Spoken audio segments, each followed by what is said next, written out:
Hello friends. इस video में चर्चा में शामिल हो रहे मेरे साथ मेरे मित्र उत्तर प्रदेश से आए हैं। इनका नाम है सुदीप राय। ये कर्मकांडी ब्राह्मण हैं और काफी ज्ञानी व गुणी व्यक्ति हैं।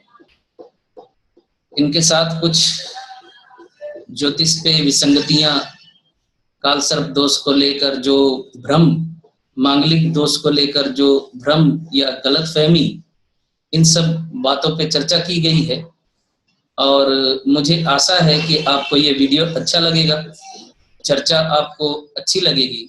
ये चर्चा 2 भाग में आपके सामने मैं रखूंगा, क्योंकि एक ही भाग में वीडियो बहुत बड़ा हो जाएगा, लोग बोर हो जाएंगे, आप लोग बोर हो जाएंगे।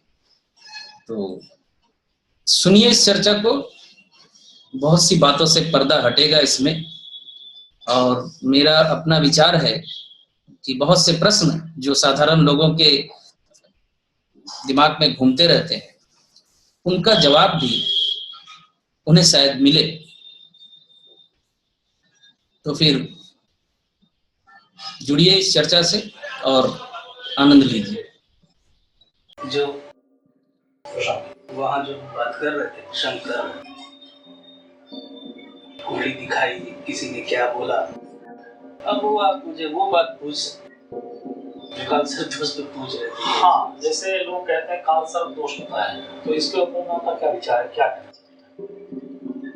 विचार तो आपको मैंने साफ कहा है। एक बड़ी अजीब बात बताता हूँ, बड़े ध्यान से सुनिएगा, हंसिएगा भी सुन के। कि सबसे पहला क्वेश्चन तो ये है कि what is the Rahu Ketu. Rahu Ketu जो है ज्योतिष के 2 पाद बिंदु है।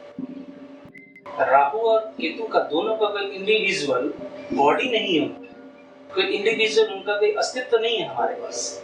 7 ग्रह हैं और 2 पाद बिंदु कहलाते हैं, ठीक है ना। तो उनकी तो बॉडी नहीं है। आप कमरे में हवा बंद कर सकते हैं, हवा कमरे को बंद कर सकती है क्या? एक कमरा हवा को समेट सकता है, एक गुब्बारा हवा को अपने अंदर ले सकता है जी, लेकिन हवा गुब्बारे को अपने अंदर नहीं ले सकती। वो तो 2 पाद बिंदु। चलिए अभी एक हास्यकर बात आपको पूछता हूँ, अगर मालूम होगा तो जवाब दीजिए। ये किसके राहु केतु है? किसके राहु मतलब ये जो राहु केतु है किस ग्रह के? किस ग्रह के? नहीं पता। 70% लोगों को नहीं मालूम। मैं परसेंटेज और भी बढ़ा दूं तो मुझे कोई हेजिटेशन नहीं बढ़ाने में कि 80% लोगों को नहीं मालूम है कि ये राहु केतु एक्चुअली किस ग्रह के। पूछ लीजिए किस ग्रह के हैं? हाँ, आप पूछ लीजिए बाजार। नहीं बता रहा कोई, बता पाएंगे? कोई भी नहीं बता पाएगा, ये नहीं कह सकता मैं। कुछ लोग बता, क्योंकि मैं तो बता पा रहा हूँ ना, मैं तो बताने जा रहा हूँ। ये चंद्रमा के राहु केतु, ये राहु केतु जो है ये चंद्रमा के। तो ये जो धरती है और इस धरती को ये जो चंद्रमा इसकी परिक्रमा करता है, इस धरती की, चंद्रमा तो इस धरती की परिक्रमा कर रहा है ना। अब पृथ्वी सूर्य की परिक्रमा कर रही है, तो पृथ्वी और सूर्य के बीच में जब चंद्रमा आता है तभी इस राहु केतु का ग्रहण वाली जो भी स्थिति बनती है, छाया ग्रह जो छाया पड़ती है, तो ये चंद्रमा के राहु बेसिकली प्रैक्टिकली इस चंद्रमा के राहु। तो इनकी इंडिविजुअल बॉडी तो नहीं। तो इसी तरह बाकी के जो ग्रह है, बृहस्पति है, बुध है, मंगल है, शनि है, शनि के 4 चंद्रमा है, 5 चंद्रमा है जहाँ तक सुना है। तो उन सभी ग्रहों के अपने अपने चंद्रमा है। पहले तो मैं ये कहना चाह रहा हूँ कि सभी ग्रहों के अपने अपने राहु केतु। अब मैं इसको जरा सा और संशोधन करूंगा तो उन ग्रहों के चंद्रमा के राहु केतु हैं अपने अपने अलग। तो अगर आप राहु केतु बैठाने की कोशिश करें, अगर वाकई में अगर बहुत ज्यादा डीप जाकर एकदम माइनर एटॉमिक पॉइंट पे जाकर, तो कितने राहु केतु बैठाएंगे आप कुंडली में? What is the Rahu Ketu? ये 5 बिंदु है जो चंद्रमा के बीच में आ जाने की वजह से सूर्य और पृथ्वी के बीच में जो छाया पड़ती है वो ग्रहण का रूप लेती है, वही राहु और केतु, यही पाद बिंदु, यही कारण है ना जी। तो ये राहु केतु, ये जो पाद बिंदु है, ये सभी ग्रहों के अपने अपने पड़ते हैं। ग्रहों के राहु केतु बता रहा हूँ, थोड़ा डीप जाऊंगा तो मैं कहूंगा उन ग्रहों के चंद्रमा के भी अपने अपने राहु केतु है। और मटेरियल वर्ल्ड में अगर मैं दो शब्द में राहु केतु को एक्सप्लेन करूंगा तो राहु आपका भविष्य है, केतु आपका जो अतीत है। तो हर आदमी का अपना अपना राहु केतु, हर आदमी का अपना अपना भविष्य है और अपना अतीत। यही दो पाद बिंदु तो है। भविष्य अंधकार में है और अतीत भी अब नजर नहीं आ रहा, वो भी अंधकार में ही है, जिसके बारे में हम सिर्फ सोच रहे है ना। अब पीछे हम देख नहीं पाते, इसलिए केतु की गर्दन है नहीं, धड़ विहीन तरह पीछे, सामने सिर्फ आंखें हैं हमारे, हम देख रहे हैं भविष्य को। राहु जो है भविष्य की कामनाएं, अनंत कामनाएं, और बहुत कुछ हो सकता है भविष्य में। तो आप मुझे बताइए कि जिन दो ग्रहों का फिजिकल अस्तित्व नहीं, उनके बीच में कैसे दूसरे ग्रह फंस गए? हाँ, जब वो इतने राहु केतु जब आ रहे हैं तो बट नेचुरल सी बात है, जब उनकी फिजिकल कोई अपीयरेंस नहीं है, कुछ फिजिकल एक्सिस्टेंस तो नहीं है, तो कैसे हो सकता है? ये एक बहुत बड़ा प्रश्न चिन्ह है। जिस चीज का फिजिकल एक्सिस्टेंस नहीं है वो कैसे रोक सकता है किसी चीज? अगर किनारे नहीं है तो नदी कहाँ बांध सकते हैं? हम नदी को कैसे बांधे? नदी को किनारे बांधते हैं ना, किनारों को नदी नहीं बांधती कभी, क्योंकि पानी का तो काम बह निकल रहा है, उसका तो काम रोकना नहीं है। तो यानी कि जो आज तक के हमारे यहाँ कहा जा रहा था काल सर्प, तो ये सब मैं नहीं समझता क्या कहते हैं, क्या है, किसने अवधारणा बनाई है, किसने इसको सबके सामने लाया है। कोई कहता है हमने रिसर्च की है। और सबसे बड़ी बात है कि जिन 12 काल सर्प दोषों का जो उल्लेख करते हैं, आपने देखे होंगे मेरे 2 वीडियो और काल सर्प दोष 1, काल सर्प दोष 2, वहां मैंने स्पष्ट बताया है कि काल सर्प दोष जो सिर्फ 12 ही नहीं हो, जिसने भी इस अवधारणा को जन्म दिया है, जिसने भी इस काल सर्प दोष के रूल को उतारा है, उसके मतानुसार 2116 ऐसे, जहां तक मुझे मिस्टेक अगर हल्का सा हो भी रहा है तो 2100 से ऊपर है, 2106 की 116 ऐसे करके कुछ पर्टिकुलर पॉइंट इसलिए मुझे याद नहीं क्योंकि मैं तो एक्चुअली देखता ही नहीं हूं, ये करता भी नहीं। तो 2106 काल सर्प दोष पर भंग ले के सब आंशिक भंग, ये वो जितने भी मिला तो वो तो आपको नहीं बताया, आपको सिर्फ 12 काल सर्प दोषों के नाम गिनवा दिए। तो ये जो काल सर्प दोष की पूजा वगैरह करवाई जाती है, फिर कितने दूर तक की लॉजिकली प्रैक्टिकली ये सही है या गलत है? यानी कि आपके वक्तव्य से तो उसको अब ये लगता है कि हम लोग एक बहुत ज्यादा ही अंधकार में पड़ गए हैं ज्योतिष के भी काल सर्प। बिल्कुल, मेरे पास सैकड़ों क्लाइंट्स हैं जो काल सर्प दोष की शांति करवा चुके हैं। किसी ने 2000 खर्च किया, किसी ने 2 लाख खर्च किया, जिसकी जितनी औकात है उससे उतना ले लिया जा रहा है। आप सोना लेके पहुंचे, आपका सोना उठा के वहां पटक दिया जा रहा है कि ये नकली लाए हैं, हमारे यहाँ से सोना खरीदिए। ये भी हो रहा है और ये भी हुआ, आने वाले बताते हैं। मैं तो बोलता हूँ कि भाई लाखों रुपए खर्च करके इतने बड़े बड़े जगहों पे आप अपने फलाने ठिकाने 200 की शांति जब करवा के आ चुके हैं, मेरे जैसे आदमी के पास आते हैं। तो आप क्या अगर इसको डिबेट के माध्यम में लिया जाए और भी ज्योतिष के आचार्य लोग बैठे हैं, तो ये आप क्या उसमें अपने वक्तव्य पे मुझे अटल रहेंगे? मुझे कौन सुने? मैं तो अटल हूँ, सारी दुनिया एक तरफ और मैं एक तरफ नहीं। उसपे शास्त्रीय आप नियम बता सकते हैं, उसमें प्रामाणिकता दे सकते हैं उसमें। मैं तो बता रहा हूँ, किसके राहु केतु है आप यही पूछ लीजिए ना। काल सर्प दोष बताने वाले लोगों को, अब हो सकता है मेरे बोलने के बाद अब कई लोगों के दिमाग में आ जाएगा कि बेटा ये तो चंद्रमा का राहु केतु, लेकिन आप जो भी मेरी बात नहीं सुनेगा या जिसने भी अभी आने वाले समय में मेरी ये बातें अगर नहीं सुनेगा, वो तो आप उससे पूछिए किसका राहु केतु है। मैं पूछ चुका हूँ कई जगहों पे, कई लोगों से पूछ चुका हूँ। आजकल ये टीवी पे आता है, बहुत लोग भविष्यवाणी करते हैं टीवी पे, फोन पे भी बहुत लोग आते हैं जो हमारा ये समय है, तो वहाँ पे उसमें कहते हैं आपका काल सर्प दोष है, आप काल सर्प दोष की शांति करवाइए, ये करवाइए, तो यानी कि ये बिल्कुल ही मूल्यहीन हो जाता है। वन काइंड ऑफ मूल्यहीन तो है। आप 4 साल पहले काल सर्प दोष की शांति करवा चुके हैं, बड़े बड़े नामों के सहारे लेके और बड़ी बड़ी जगहों पे जाकर। उसके बाद सिद्धांत सहगल जैसे एक अनामी ज्योतिषी आके फिर कंसल्ट करने आ रहे हैं, तो फिर आप पूजाओं का और उन 200 शांति का क्या मतलब? आप मुझे ये बता दें।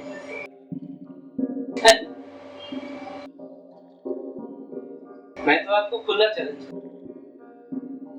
आप 80% लोगों से आप ये नहीं जान पाएंगे कि ये राहु केतु किस ग्रह के राहु केतु है। तो है नहीं, अभी तो आपने जैसे बता दिए चंद्रमा के हैं, तो इससे बहुत लोगों को लगा, लेकिन आपने साथ में ये भी कहा कि हर ग्रह के अपने राहु केतु, हर ग्रह के अपने राहु, हर इंसान के अपने राहु केतु हैं। राहु भविष्य है, केतु हमारा अतीत है, तो कितने राहु केतु आप देख सकते हैं। शनि के 4-5 चंद्रमा है, तो शनि को जो चंद्रमा जो शनि की परिक्रमा कर रहे हैं, और वो जो चंद्रमा जब जब सूर्य और शनि के पथ को अतिक्रमण करते होंगे तो उतनी बार वहां ग्रहण लगता होगा। अगर हम शनि पे रहेंगे तो फिर उन राहु केतुओं का अगर मान लीजिए थोड़ी देर के लिए हम शनि ग्रह पे वास कर रहे हैं, तो निश्चित तौर पे फिर उन चंद्रमा के राहु केतु का जहाँ 5-5 राहु केतु हमें मिलेंगे। हाँ, ये अलग वैज्ञानिक तथ्य है कि सूर्य की रोशनी शनि तक पहुंचती नहीं, वहां अंधकार है, इसलिए शनि को मूर्ख ग्रह कहा जाता है, क्योंकि वहां ज्ञान का प्रकाश ही नहीं पहुंचा, सूर्य का प्रकाश ही नहीं पहुंचा, इसलिए वो अंधकार वाला ग्रह कहलाता है, अंधेरे का ग्रह कहलाता है। तो उनके अपने अपने चंद्रमा। अगर आज हम मंगल ग्रह पे बैठे होंगे अगर, तो फिर इस चंद्रमा के राहु केतु का हम पे कोई असर नहीं पड़ेगा। हम पृथ्वी पे रहते हैं, इसलिए चंद्रमा के इन राहु केतु का इफेक्ट हमारे ऊपर पड़ता है। इसीलिए कुंडली में इन्हीं दो राहु केतु का उल्लेख हमारी कुंडली में आता है, दूसरे ग्रहों के राहु केतु का उल्लेख कुंडली में नहीं आता है, क्योंकि उसका हमारे पे कोई असर भी नहीं पड़ता है। तो यानी कहने का मतलब ये रहा कि काल सर्प योग कुछ अस्तित्व विहीन चीज है, पूरी तरह से अस्तित्व विहीन है। मुझे बड़ी कोफ्त होती है वाकई में, मैं कहूँ अगर मैं तो बोल ही बैठता हूँ, मैं थोड़ा ब्लंट आदमी, मीठा मीठा नहीं बोल पाता, मैं तो बोल ही देता हूँ। वही हजारों लाखों खर्च करके आप शांति वांति करवा चुके हो, तो फिर मैं क्या उपाय बताऊँ? मेरे पास तो नहीं उपाय। नहीं, तो ये जो शांति करवाते हैं फिर आपके पास में भी आते हैं, तो यानी कि वो शांति उनको मिलती नहीं है, इसीलिए तो शांति हुई नहीं ना, फिर कहेंगे वो ठीक से नहीं हुई होगी, कोई एक मंत्र में उच्चारण में गलती हो गई होगी या उनसे हो गई हो, मतलब स्केप रूट तो है ना बहुत। तो यानी कि आपके मत अनुसार काल सर्प विधिहीन है, बेकार, ना दोष है ना योग। जिस चीज का एग्जिस्टेंस नहीं है वो कैसे पकड़ सकते? जिसका आप हमारे पास हाथ है, मेरे पास है, तो मैं आपको पकड़ सकता हूँ। कोई ऐसी चीज जिसका कोई एग्जिस्टेंस ही नहीं है, वो कैसे आपको पकड़ सकती है और वो कैसे घेर सकती है? काल सर्प दोष से अगर हम हटके सिर्फ राहु और केतु पे विचार करते हैं, निश्चित तौर पे उनका असर है, वो ग्रहों के नक्षत्रों के हिसाब से है। राहु जिस भाव में बैठा होता है, वो जो फल उसने देना है वो काल सर्प दोष के बिना भी देगा, और अगर आप सो-कॉल्ड काल सर्प दोष को एक्सेप्ट करते हैं तो भी देगा। फलादेश वही। मैंने एक वीडियो में बड़े खुल के कहा था कि आप 2 दिन में ज्योतिष सीख सकते हैं। काल सर्प दोष देख लीजिए, मांगलिक दोष देख लीजिए, केमुद्रम दोष देख लीजिए, थोड़ा बहुत ज्यादा ज्ञानी है तो पितर दोष भी खोज के निकाल लीजिए, और बुधादित्य योग और गजकेसरी योग तो है ही आपके देखने के लिए। लेकिन तो 2 दिन में ज्योतिष सिखा देता हूँ मैं आपको। और ज्यादातर कर क्या रहते हैं, मैं तो व्यक्तिगत तौर पे भी देख चुका हूँ, देखता भी हूँ, प्रोग्राम्स भी फॉलो अगर करता हूँ, तो क्या बताया जाता है मुझे, देखिए पहले ही छूटते कहेंगे तो ये काल सर्प दोष है, अब वो जहाँ तक कहेगा कि मेरा समय ऐसा चल रहा है, बोले बस इसकी शांति करवाओ, ठीक हो जाएगा। अच्छा, एक चीज अभी आपने जो कहा मांगलिक दोष, इसका भी आजकल बड़ा प्रचलन हुआ है। नहीं, ये आजकल प्रचलन नहीं है, ये प्रचलन बहुत पुराना है। और मांगलिक दोष निश्चित तौर पे एग्जिस्टेंस करता है, इसको डिनाई नहीं किया जा सकता। आप बात को समझिए, मांगलिक दोष को मैं डिनाई नहीं करता, डिनाई नहीं किया जा सकता, लेकिन गलती क्या है जानते हैं? मांगलिक दोष नहीं है फिर भी मांगलिक दोष बता दिया जी। एक तो डर पैदा हो गया, उस डर को दोहन किया हमने। मांगलिक दोष न होते हुए भी मांगलिक दोष बताया। मांगलिक दोष होता है 100 तरीकों से, तो 90 कारणों से वो कट भी जाता है, वो नहीं बताया। लगन से सिर्फ मांगलिक दोष कंसीडरेशन करना है हमने, तो फिर चंद्र लगन से भी मांगलिक दोष हमने मान लिया, शुक्र को भी उसमें खींच लिया, फिर सप्तमेश को भी खींच लीजिए और लग्नेश को भी खींच लीजिए। अगर कहीं से भी नहीं बन रहा है तो मंगल कहीं भी है तो उसको मांगलिक दोष कंसीडरेशन कर दीजिए, इसीलिए बदनाम हो गया। नहीं, अभी जैसे पुरुष जातक की अगर कोई कुंडली होती है तो उसमें कहते हैं प्रथम स्थान, चौथा स्थान, सप्तम स्थान, 1 4 7 8 12। हाँ, इसमें अगर मंगल हो, अभी बहुत लोगों का कहना है कि शनि और राहु भी अगर ऐसे स्थान पे होते हैं तो वो ट्रिपल मंगली हो जाता है, या सिर्फ राहु या शनि हो तो डबल मंगली हो जाता है। ट्रिपल मंगलिक क्या होता है? मैंने अभी इस पे भी एक वीडियो डाला था, what is the mean of triple manglik. और राहु और शनि से मंगलिक का क्या मतलब है? राहु मंगल से मंगलिक का क्या मतलब है? कहते हैं कि शनि और राहु अगर 1 4 7 8 12 हाउस में बैठा हुआ हो तो वो जो है, मैं बड़ी मुश्किल से कोई बैड लैंग्वेज यूज करने से रोक रहा हूँ अपने आप को। ज्योतिषी चर्चा है ना, फिर कहेगा कि ये तामसिक चर्चा है। शनि राहु से मांगलिक दोष का क्या मतलब? मांगलिक दोष तो मंगल से ही कंसीडरेशन किया गया था। अब जब मांगलिक दोष का हवा बाजार में देखते हुए अब शनि राहु को भी उसमें हमने घुसा दिया, मतलब क्या हुआ? कोई भी कुंडली दुनिया की बची नहीं है आपके पास। एक तो आप लग्न चंद्र और शुक्र से ही अगर मांगलिक दोष कंसीडर अगर कर ले तो ही 70% कुंडलियां नहीं बचेंगी। उसके बाद पंचम से भी मांगलिक दोष आप गिनना शुरू कर दिया, दसम से भी मांगलिक दोष गिनना शुरू कर दिया। क्यों? बहाना ये कि दसम से भैया मंगल की अष्टम दृष्टि पंचम पे पड़ रही है और चतुर्थ भाव पे पड़ रही है। चतुर्थ भाव सुख भाव है, सुख में कमी मंगल की दृष्टि कर देगा। और मंगल की अष्टम दृष्टि जो है पंचम भाव पे पड़ेगी, संतान पे डिस्टर्ब कर देगा। और मंगल की चतुर्थ दृष्टि दसम से पड़ेगी लगन पे, तो लगन को डिस्टर्ब कर देगा। ये भी मांगलिक दोष हो गया। फिर एकादश से भी मान लीजिए, एकादश से सप्तम दृष्टि पड़ेगी पंचम संतान भाव पे, वहां से भी मांगलिक दोष कंसीडरेशन कर लेंगे। ये पागल बनाने वाली बात। कुछ लोगों का कहना है। नहीं, आपको क्या लगता है ये पागल बनाने वाली बात है? देखिए, आजकल का जो चल रहा है उसमें मुझको जो लगता है, मेरा ओपिनियन है, ये एक व्यवसाय बन गया है। प्रोफेशन अच्छा है लेकिन प्रोफेशन का कमर्शियलाइजेशन बुरी बात नहीं है। कमर्शियलाइजेशन या किसी भी प्रोफेसर से ऑनेस्टी का गायब हो जाना बुरी बात है। यही ऑनेस्टी अब खत्म होती जा रही है। यही ऑनेस्टी नहीं है जिसके लिए हम डबल मंगली, ट्रिपल मंगली या मंगल के ऊपर में हमने कोई रिसर्च नहीं किया, हमारे को ज्ञान भी नहीं है कोई, और हम कोई भी कुंडली देख लेते हैं, ऐसे ही बता देते हैं कि भाई ये मंगली है और इससे नहीं हो सकता, इससे ये अड़चन पैदा हो सकती है। कुछ लोगों का कहना है कि अगर मंगल अपने घर पे बैठा है, स्वक्षेत्री अगर मंगल है या अपने उच्च ग्रह पे बैठा हुआ है तो वहां पे मंगल का दोष कम हो जाता है, या बृहस्पति का दृष्टि पड़ता है तो उससे भी कम हो जाता है। कम होता है। जिन लग्नों में मंगल फंक्शनल बेनिफिट है उसमें भी मांगलिक दोष उतना ज्यादा ग्रेडेड कंसीडरेशन नहीं होता अगर वो राहु का संपर्क अगर ना ले ले। मंगल क्यों दाम्पत्य में इतना परेशान करता है? इसलिए करता है कि मंगल जो है वायलेंस का कारक है, मंगल जो है एनर्जेटिक प्लैनेट है, मंगल जो है झगड़े का प्लैनेट है, युद्ध का प्लैनेट है, इसलिए मंगल डिस्टर्ब करता है दाम्पत्य जीवन।